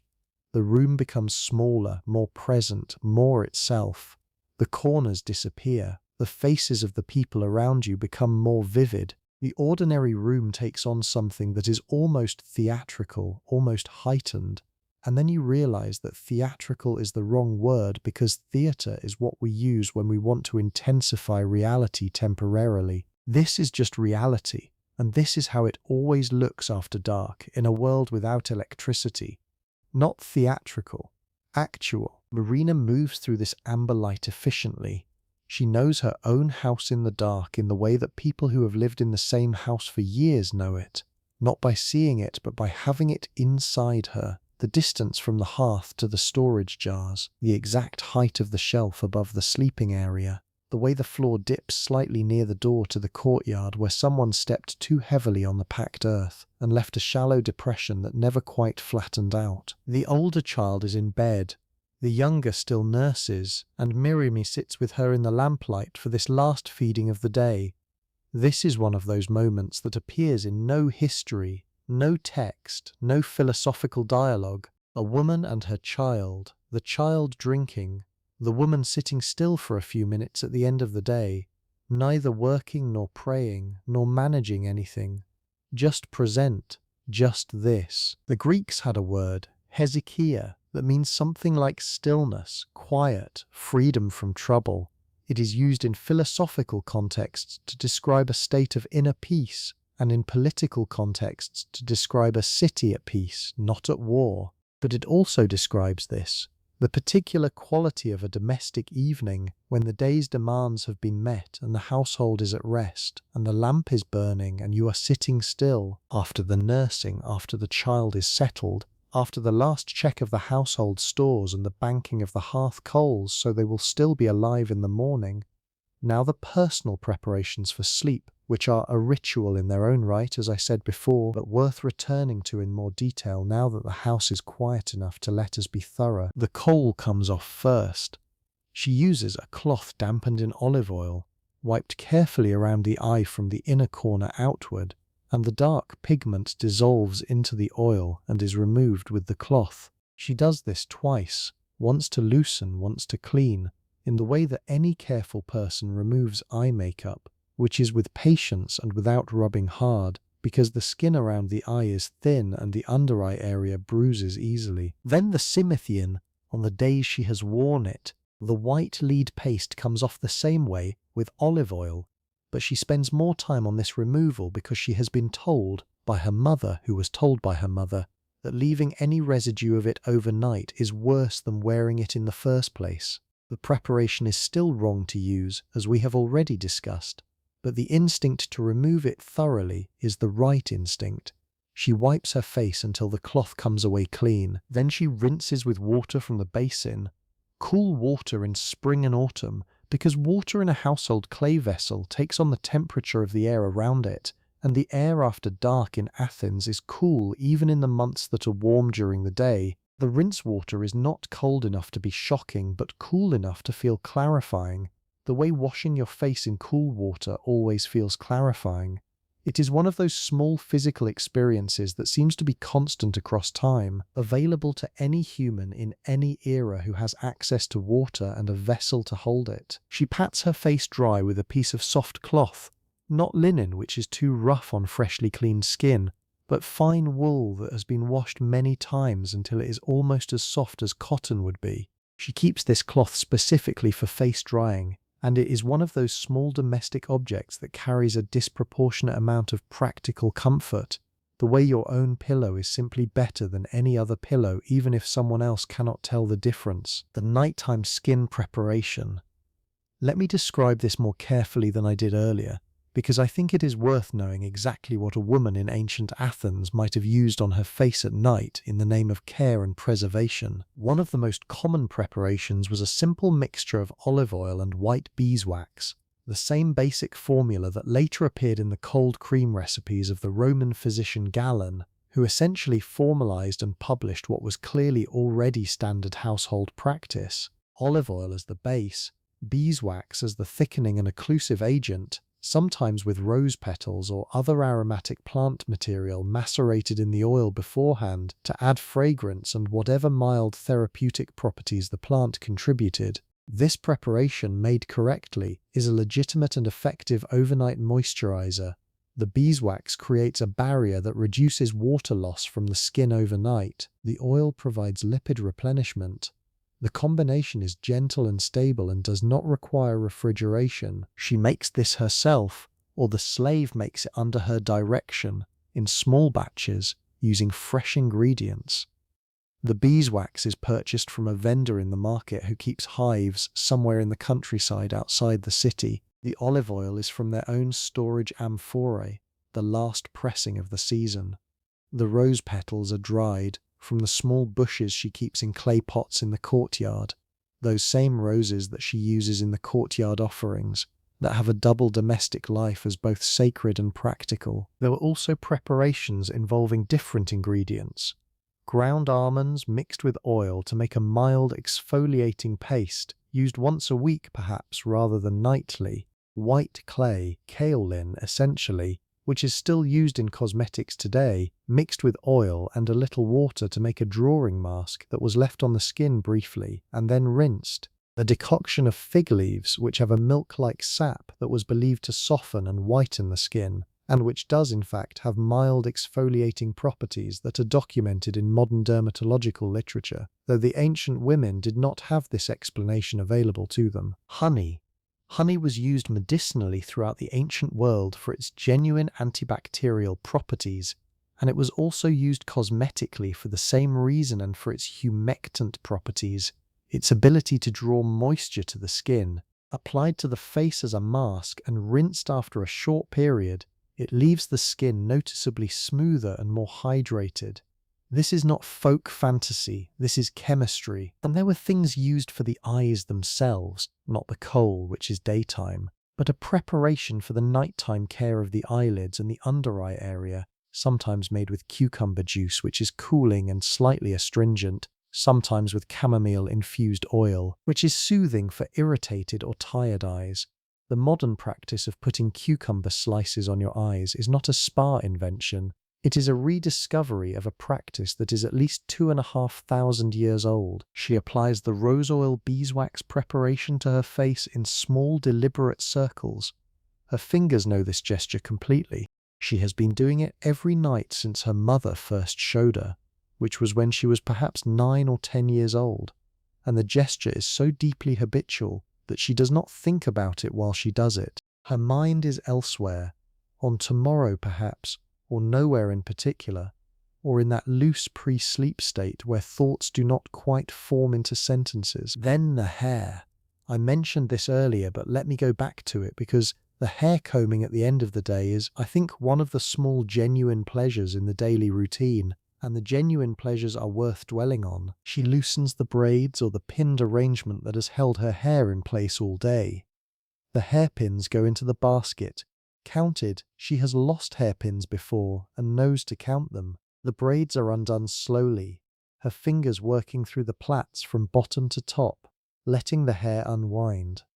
When it is loose, it falls heavily, the weight of it, the warmth of it, different from when it is pinned up and controlled. The hair down is a private thing. Only her husband and the slave and the children see it. She combs it. The comb is carved bone, its teeth closely set and even, smoothed by years of use. She works through any tangles from the bottom first, never pulling from the root down through a tangle in the way that breaks and pulls. Then from root to end, in long strokes, the sensation travels through the scalp, each stroke slightly loosening the tightness that has built up from having the hair pulled back all day. The mild, pleasurable ache of a scalp that has been compressed and is now releasing. Her slave, if available, helps with this. The experience of having your hair combed by another person is different from doing it yourself. Less efficient, perhaps, but different in its quality of attention. Someone else can work through the back sections more easily. Someone else can give the scalp the kind of thorough attention that is genuinely difficult to provide to yourself.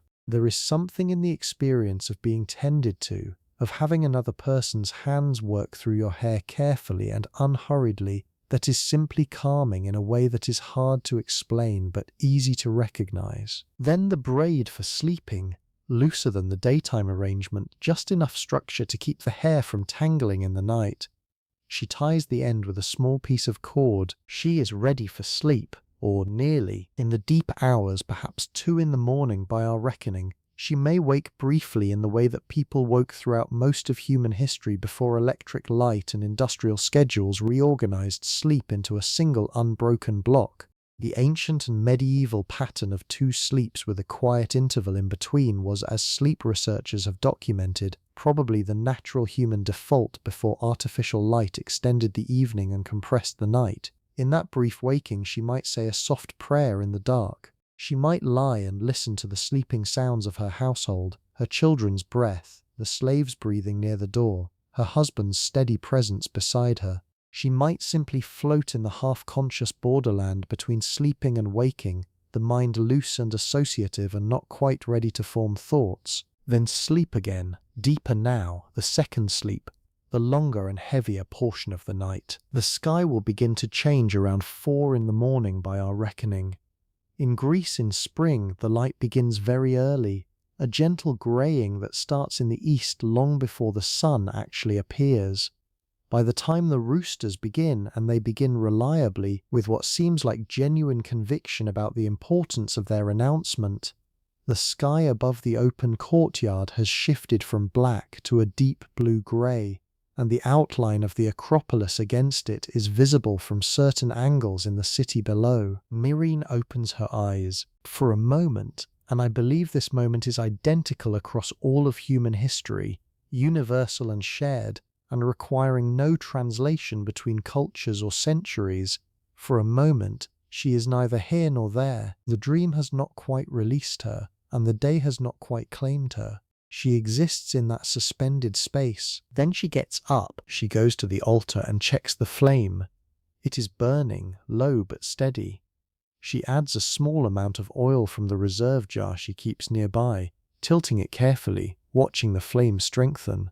She says the morning greeting to Hestia, the morning greeting to Zeus who protects the household stores, the morning prayer that her mother taught her, and that her mother's mother taught her mother. The day begins again. It is worth stopping here, at this moment of repetition, and thinking about what repetition actually means in a life like this. The modern sensibility, saturated with the ideology of progress, of improvement, of the new and the changing, can make repetition seem like a kind of defeat, a mark of life that is somehow not moving forward. But repetition in the ancient world was the mark of a life properly lived. The household gods were honored this morning because they had been honored every morning. The wool was worked because the household needed cloth, and cloth took time, and the time required for cloth was distributed across hundreds of ordinary mornings, exactly like this one. The lentils were cooked because the family needed food, and lentils were what there was. The flame was tended because the flame had always been tended. There is a word in Greek, kalos, beautiful, fine, good, that is used to describe not only aesthetically beautiful things, but things that are appropriate and correct and properly themselves. The kalos oikos is the household that functions as a household should, the stores full, the cloth woven, the altar tended, the children healthy, the meals prepared, the master properly managed. Myrrhine's work is the making of this beauty, not the abstract beauty of the Parthenon sculptures, not the literary beauty of Sappho's poems, but the daily, practical, invisible beauty of a life that runs right. I keep thinking about this. I keep thinking about how much of human life is made of this invisible labor, this maintenance, this daily practice of keeping things going that would stop without someone's constant attention, and how systematically that labor has been devalued, not even dismissed, just not registered, not counted, not included in the historical record because it seemed not to rise to the level of an event. The Parthenon stands on the hill above the city. The great sculpture of Athena Parthenos inside it was over 40 feet tall, made of ivory and gold, one of the wonders of the ancient world. The democracy invented in this city created, at its best, a form of civic life that still feels aspirational to us 2,500 years later. The philosophy produced in the schools and the symposia of this city has never quite stopped reverberating. Athens was a place of genuine, extraordinary achievement, and the lentils got cooked every day, and the wool got woven every morning, and the altar flame got tended before dawn, and children got raised, and households got managed, and the fabric of daily life got reproduced, generation after generation, by women whose names almost none of us know. Both of these things are true.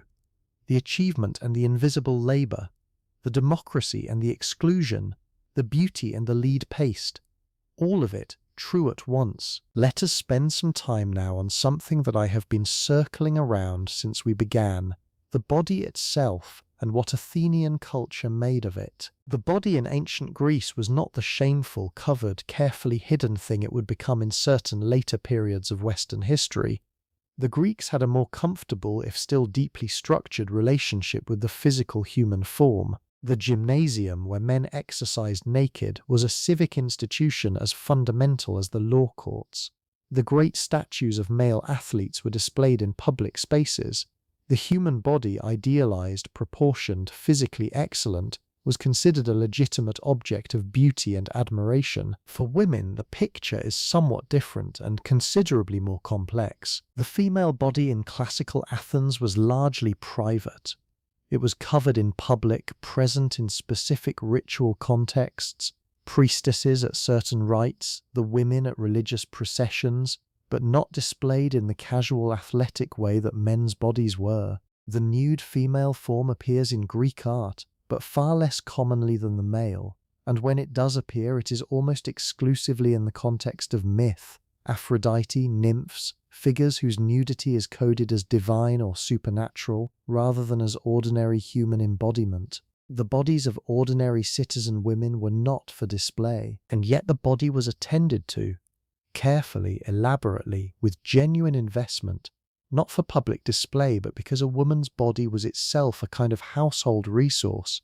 It needed to be maintained, preserved, kept in the condition that served the household's interests. This is cold when I put it that way, but I think it was not always experienced coldly. There is evidence that Athenian women valued their personal care not only as social compliance, but as something that was for them as well, that the olive oil and the rose water and the careful attention to skin and hair were also pleasure, also self-respect, also the daily practice of living in a body that was cared for. The perfume vessels found at Greek archaeological sites tell their own story. The small alabastron, the slender alabaster flask with a narrow neck and a rounded body, was designed to hold precious perfume oil, myrrh, spikenard, rose, iris, képhi, in concentrations expensive enough to require careful drop-by-drop use.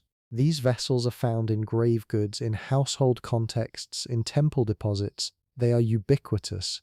The use of perfumed oil was not exclusive to the wealthy. It was a feature of ordinary women's daily practice. The perfume was applied to the skin after bathing or washing, smoothed into the warm skin with careful hands, and the smell that resulted was, I need to think about this carefully, because I want you to be able to imagine it accurately. The smell of a wealthy Athenian woman in the classical period was the smell of olive oil and rose, or myrrh, or iris, over the warm smell of clean skin and wool. It was a deep, resinous, warm smell, nothing like the sharp alcohol-forward notes of modern synthetic perfume, more like the smell of a very expensive body oil applied generously, warm, ancient, the same smell that Egyptian and Mesopotamian women wore, that Persian women wore, that women in the Near East still wear in certain forms today. There is a Theophrastus text, written in the 4th century, called On Odours, in which he describes the various aromatics available in the Greek market and their properties and uses. He notes that myrrh is warming and good for the skin, that iris is cooling, that certain compound preparations are better for hair than for skin, and vice versa. This is applied knowledge. This is the observation of a man who took the subject seriously enough to write about it systematically, which means the women who used these preparations had already developed a body of practical knowledge sophisticated enough to be worth systematizing. The bath itself deserves attention. Athens in the classical period had public bathhouses, a series of large pots or tubs in a heated space filled with warm water, where men and occasionally women, though there is debate about how integrated the public facilities were, could bathe for a small fee. Wealthier households bathed at home in a large clay tub, the water heated over the household fire and poured in by slaves. The bath was not a daily event for most people. Water was too scarce and wood for heating it too expensive, but it was a regular feature of life, and the preparations surrounding it were their own small ritual. The Greeks used a strigil for cleaning the body. This is a curved scraper made of bronze or iron, and it was used to scrape away the mixture of oil and sweat and dust that accumulated on the skin during the day. Before washing, you applied olive oil to your skin, yes, more olive oil, and then scraped it off with the strigil, removing the oil and everything that had adhered to it. The resulting scraping had a secondary use. The athletes' strigil scrapings were apparently considered so concentrated with the essence of physical excellence that their oil was sold as a kind of tonic, which is one of those ancient facts that I genuinely cannot decide whether to find charming or alarming. After the scraping, washing with water, then fresh oil applied as a moisturizer. The whole sequence is, in its logic, sound. The oil dissolved and lifted surface dirt. The scraper removed it.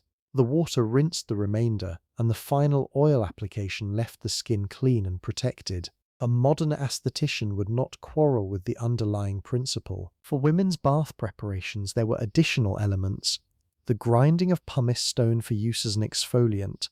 Foot care seems to have been taken seriously, which makes sense in a culture where sandals were the primary footwear and floors were stone or packed earth. The use of natron, a natural sodium carbonate found in deposits in Egypt and imported for various purposes, including as a cleanser, which is a reasonable if slightly harsh alkaline wash. The use of various preparations that blurred the line between cleansing and cosmetic, clay masks that pulled impurities from the skin, preparations of fat and soot used to clean particularly soiled skin, the various herb infusions and floral waters that were simultaneously fragrant and functional. The production of most of these preparations happened in the household, which means it was women's knowledge and women's work.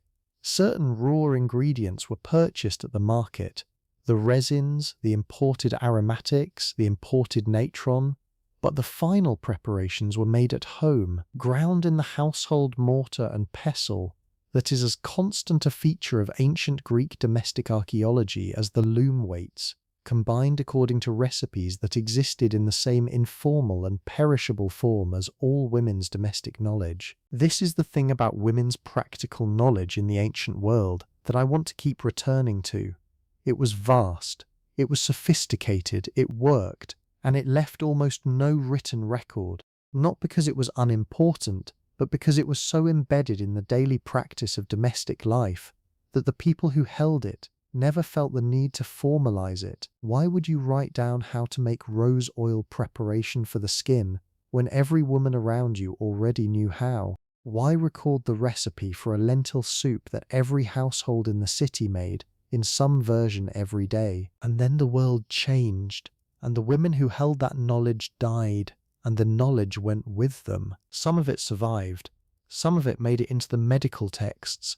Hippocrates and Galen both preserved recipes and treatments that were clearly drawn from the domestic female knowledge of their time. Some of it made it into the agricultural writers, Theophrastus and later Pliny, who recorded the uses of various plants in their systematic natural histories. Some of it persisted in practice long past the civilization that developed it, carried forward as folk medicine and domestic remedy through the medieval period and beyond. But most of it is gone, and what we lose in losing it is not just the particular recipes, but the texture of what it was like to live in a body in this time and place, the daily experience of physical existence that is the ground floor of all human life, but that the historical record almost never describes. Let us try to recover a little of that texture. It is afternoon in the house.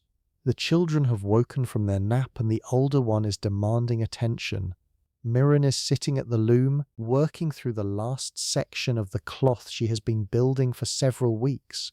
She can feel the end approaching in the way you can feel the end of a long task, when the visible gap between where you are and where you need to be starts to close perceptibly with each day's work. This is satisfying in the way of all genuinely productive physical work.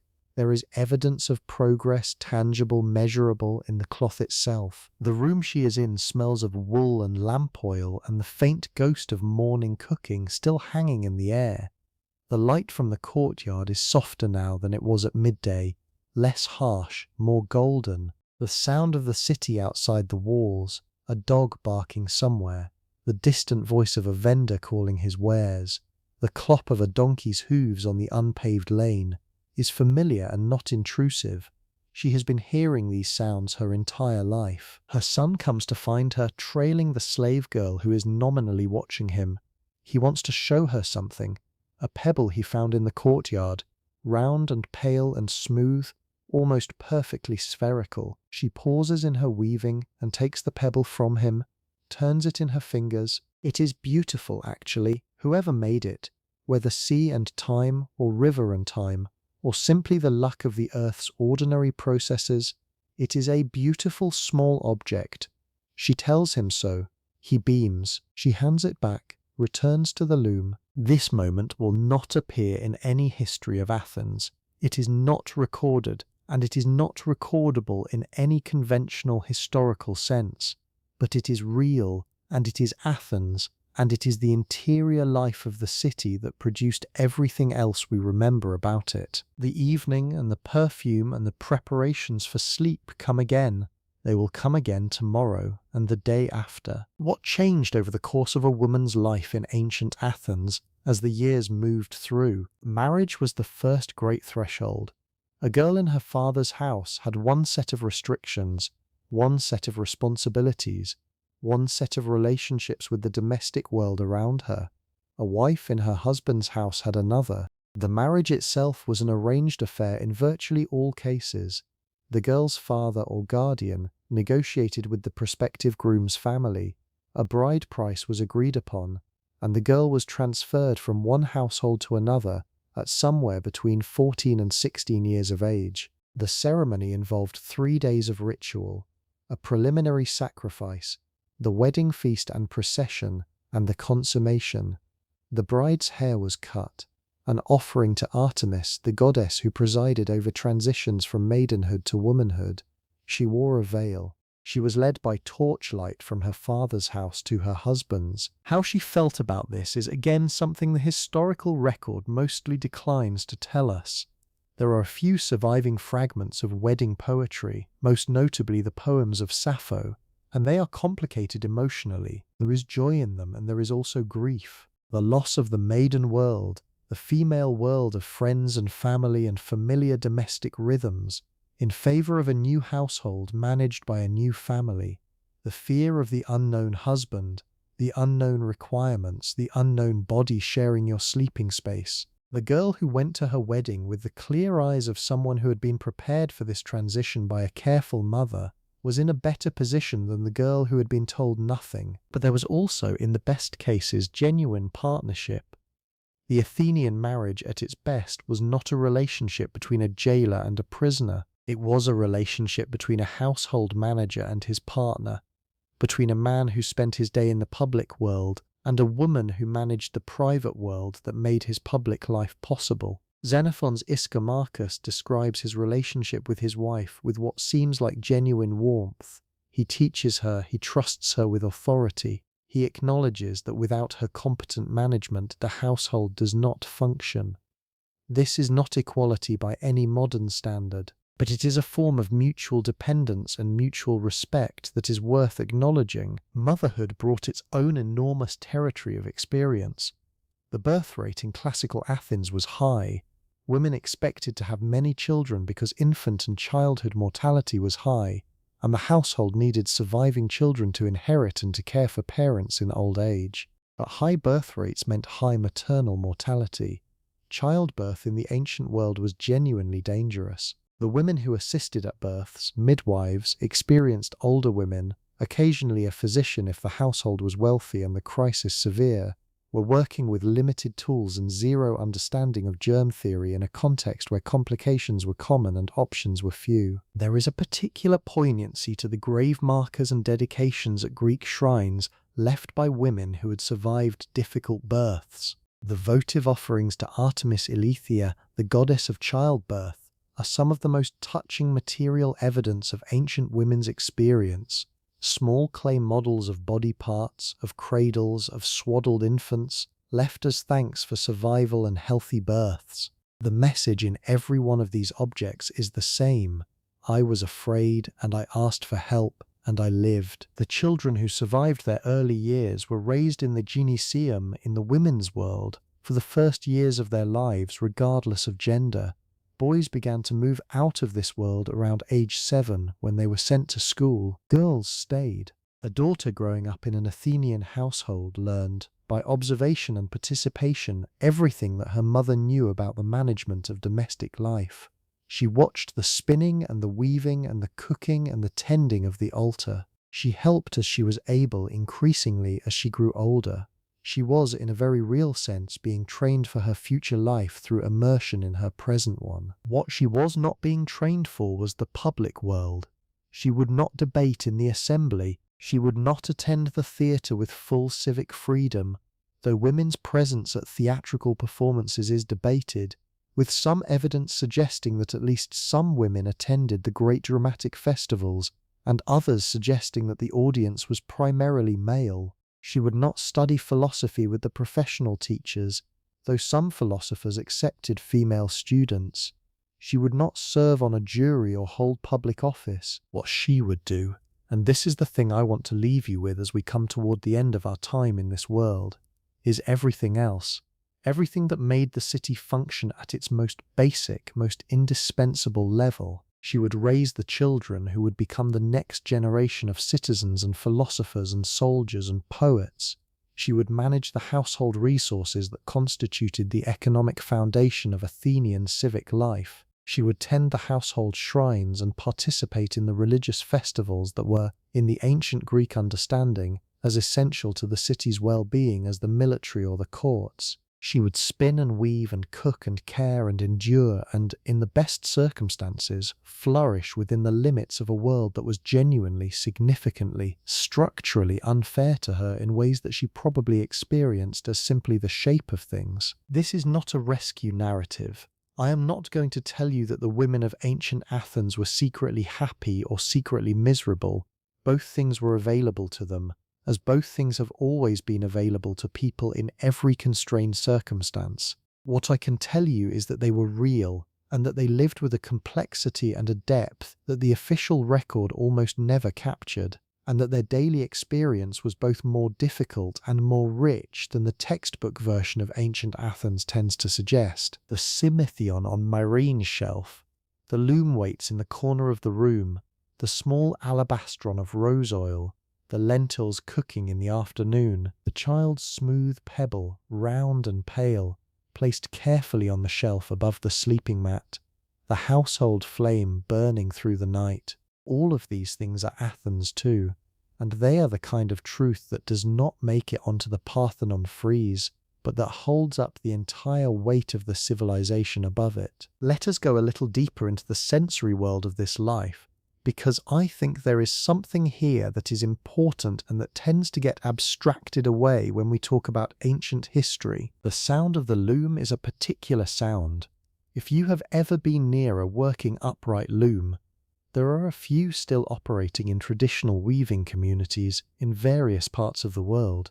You know that it has a rhythm to it that is almost physical, the thud of the heddle separating the warp threads, the soft whisper of the shuttle passing through, the knock of the beater pressing each row of weft down against the last. This sound was, for Miri, the sound of her productive hours, the way that keyboard clicks might be the sound of someone else's work in a different era.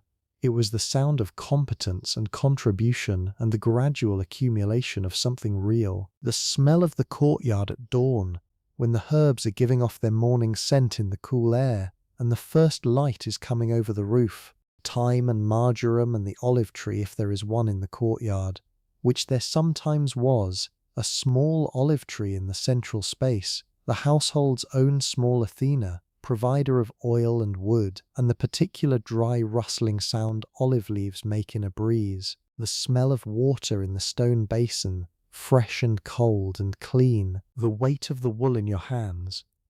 Wool before it is spun is a surprising thing.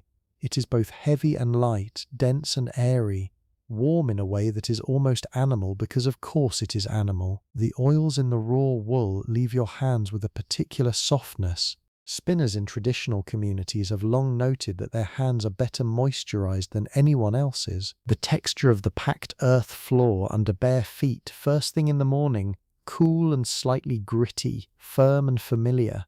The texture of the clay water vessels when you lift them, the satisfying weight of water inside them, the slightly chalky feel of fired clay against the palm. These are the materials of Marina's daily experience, as physical and specific as anything. And I think it is worth staying here, in this physical specificity for a while, because this is ultimately what history is, not the dates and the political events, not the philosophy or the wars or the architecture, but the texture of daily physical existence as it was lived by real people in real bodies in real rooms. The philosophy and the architecture and the wars get preserved because people wrote about them and built them in durable materials. The texture of daily life leaves less evidence, but it was there, as present and insistent and immediate as the texture of your own life right now, tonight, wherever you are. The weight of the blanket, the sound of the room, the smell of wherever you are. Marine's world and yours are separated by 2,500 years and a vast expanse of changed circumstances. But you are both in a body, you are both in a room. It is both night, for you and for her.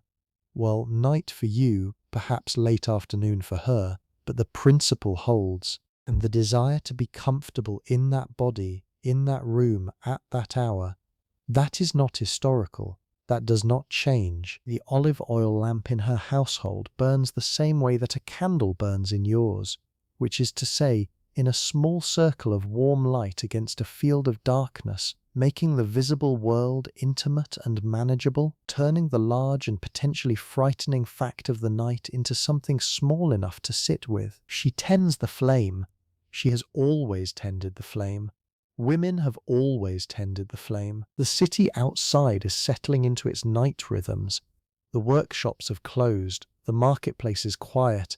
The men who were at symposia earlier are making their various ways home, or are still at the table, deep in the particular intimacy that wine and long evenings and good conversation produce, talking about things that will or will not matter in the morning, depending on how you feel about Plato's theory of forms. The night watchmen are at their posts. The sacred fire on the Acropolis is tended by its keepers.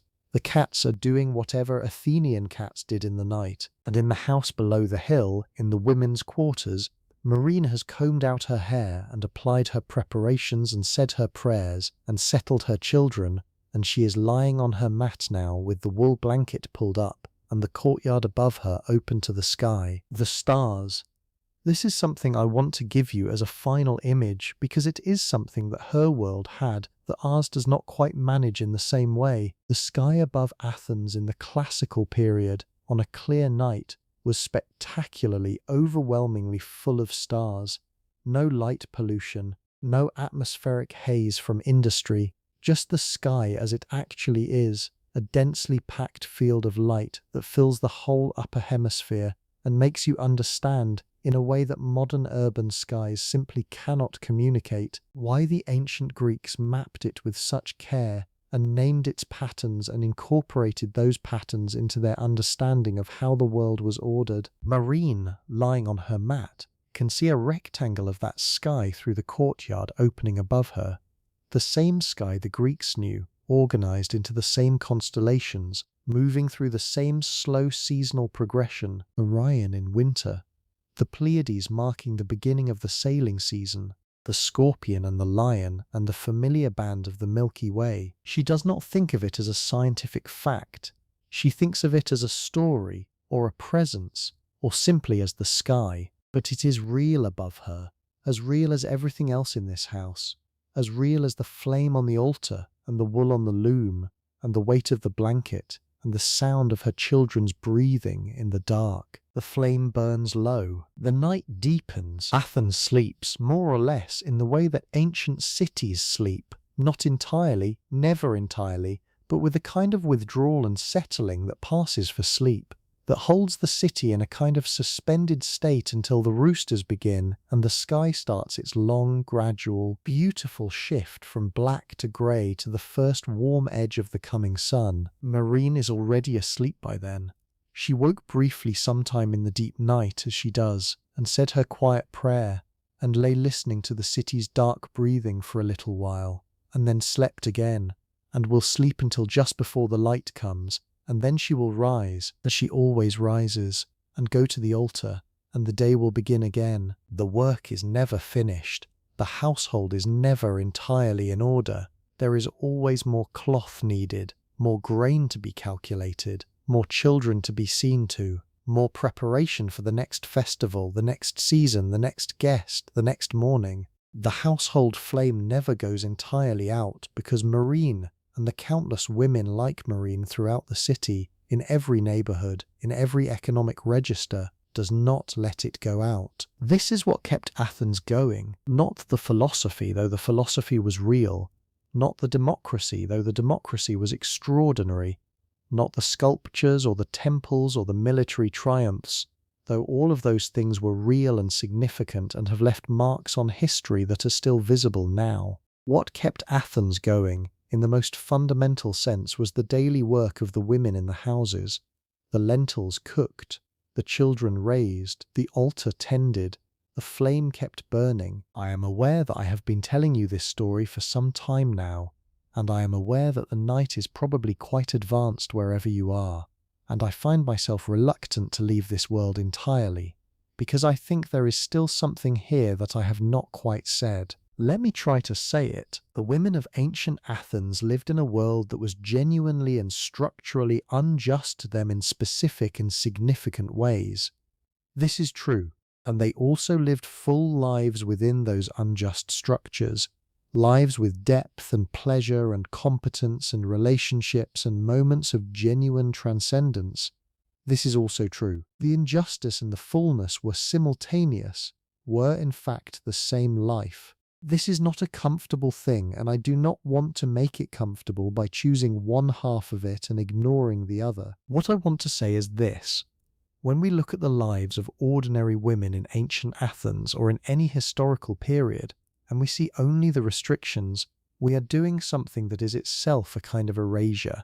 We are making these women smaller than they were. We are replacing their actual complicated, vivid lives with a political category. And when we look only at the fullness, only at the richness and the texture and the moments of pleasure and competence, we are doing the same thing in the other direction. We are letting the structural facts disappear behind the human warmth, and the structural facts matter. Both things are real, the lentils and the lead paste, the warm courtyard and the exclusion from the assembly, the transcendence at Eleusis and the lifetime confined to the oikos, the love between Maria and her children, and the complete absence of those children, those real children, from the official history of the city. This tension is not resolvable. It is what history actually is, a lot of the time. Irresolvable tension between the human warmth of individual lives and the structural coldness of the systems those lives were embedded in. Miriam does not resolve it either. She just lives in it, the way people have always lived in the irresolvable tensions of their era, by going to the altar in the morning and tending the flame and picking up the shuttle and feeding the thread and making the household run, because the household has to run, because without it nothing else runs at all. And maybe in the hours before dawn, when the household is quiet and the children are breathing in the dark and the courtyard stars are still visible and the city has not yet made its demands for the day, maybe in those hours she has something that is just for her. A thought, a dream, a prayer that contains more than the usual words. A moment of being present in her own body, in her own life, in the particular texture of this particular existence, without anything being required of her. I hope so. I hope Murin got that. I hope all the women like her got that. The city of Athens will stand for several more centuries, through the Peloponnesian War and the catastrophe of the Sicilian expedition and the rule of the 30 tyrants and the Macedonian conquest and the long, slow incorporation into the Roman world. The Parthenon will stand for millennia, converting eventually to a church and then a mosque and then a tourist site. The philosophy produced in the schools and the symposia of the classical period will become the foundation of Western intellectual tradition in ways that still shape how we think about virtually everything.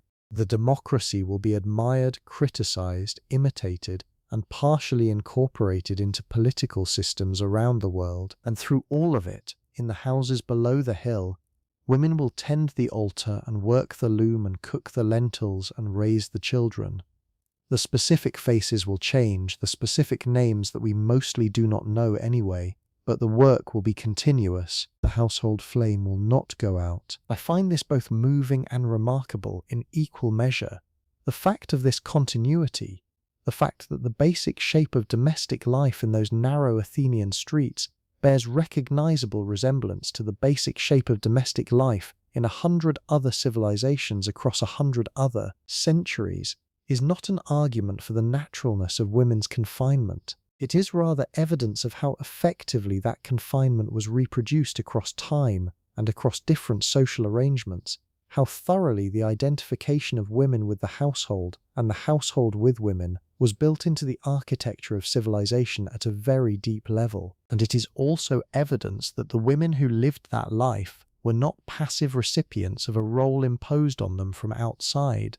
They were active agents in their own domestic worlds, holding genuine knowledge and genuine authority, managing real complexity, participating in the religious and cultural life of their cities in ways that mattered. They were both constrained and capable, both excluded and essential, both diminished and real. This is what I love most about history as a way of looking at the world, that it keeps showing us the same basic human situation in such different costumes and settings that we keep having to encounter it fresh, keep having to see it without the familiarity that makes our own present moment feel simply natural and inevitable.